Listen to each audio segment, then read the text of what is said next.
pergi tanpa pamit, itu menarik Aili. Halo semuanya, kenalin aku Nisa. Di video kali ini aku mau membahas satu novel, yaitu Esai Dentias 2 karya Ita Kurniawati.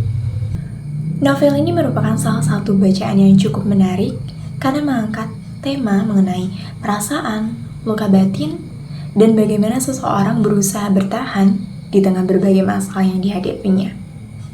Sebelum bahas lebih jauh, di sini kata esai Dentias sendiri memiliki arti seseorang yang menyembunyikan kesedihannya di balik senyuman.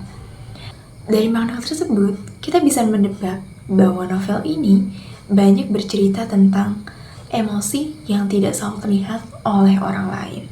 Di sini aku akan sedikit mengulik tentang sinopsis dari novel Esai Dentias 2 karya Ita Kurniawati ini.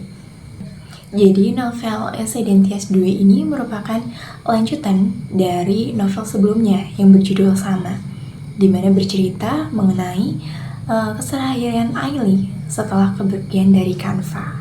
Di novel Esai Dentias 2 ini akan bercerita mengenai kehidupan Aili setelah kepergian Kanva dan juga keseharian Zeyen, Marvel, dan juga tokoh baru yang baru dikenalkan di novel ini yang bernama Kaifan, yang dimana dari keempat tokoh utama dalam novel Esai Dentias 2 ini yang saling berkaitan satu sama lain, dimana cerita ini akan berfokus pada keseharian Aili setelah kepergian Kanva, bagaimana Zeyen yang sama setahun belakangan menyimpan rasa kepada Aili, dan juga bagaimana Marvel menyembuhkan dirinya setelah kepergian Kanva dan juga berusaha untuk menyembuhkan luka di dalam diri Aili dengan menggunakan Kaifan, sosok yang Marvel temukan setelah kepergian Kanva yang ia rasa memiliki karakter yang sedikit mirip dan tidak jauh berbeda dari Kanva.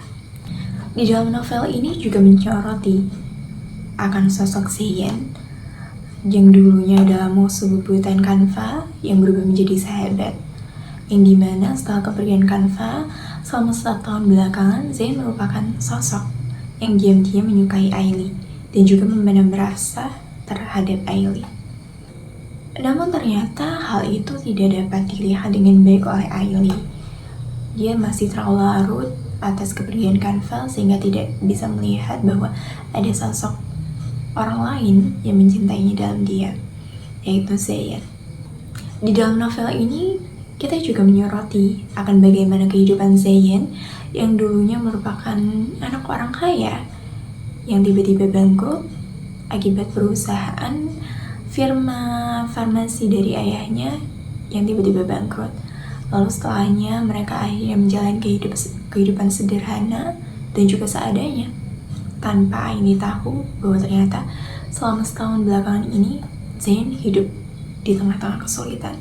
Novel ini menyoroti akan bagaimana makna Esai Dentias sendiri, di mana Aili yang diam-diam menyembunyikan rasa kehilangannya atas Kanva di balik senyuman yang dia tampilkan di setiap harinya, dan bagaimana sosok Zeyen menyembunyikan kesusahannya akibat keterpurukan setelah usaha ayahnya bangkrut dengan kata ataupun dengan tindakan yang soal semuanya baik-baik saja.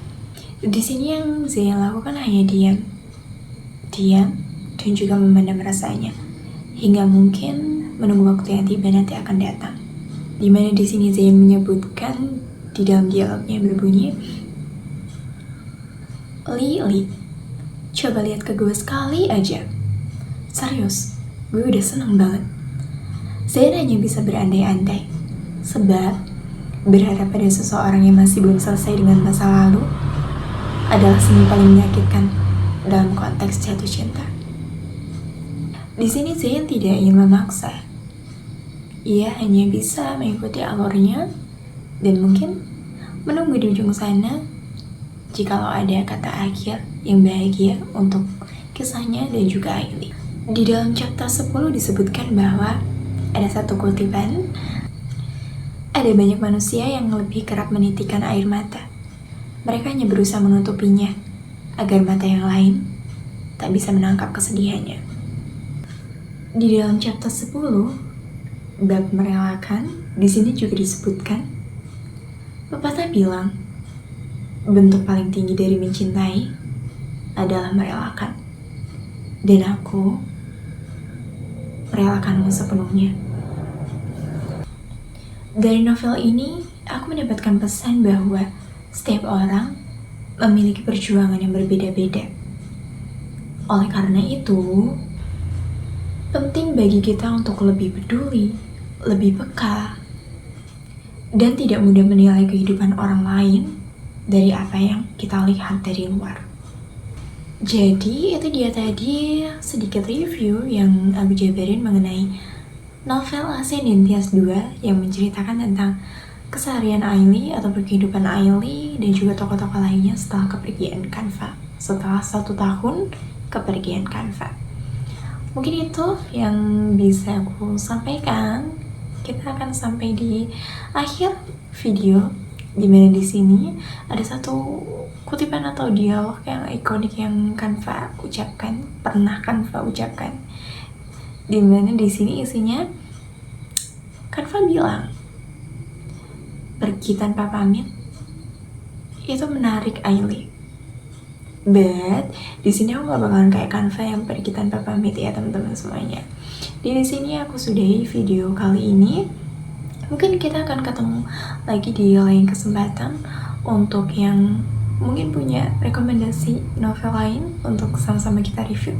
Bisa klik di kolom komentar, tulis novel apa yang bisa kita review sama-sama untuk video di kedepannya. Oke guys, see you soon and terima kasih banyak sudah menonton video ini dari awal sampai habis.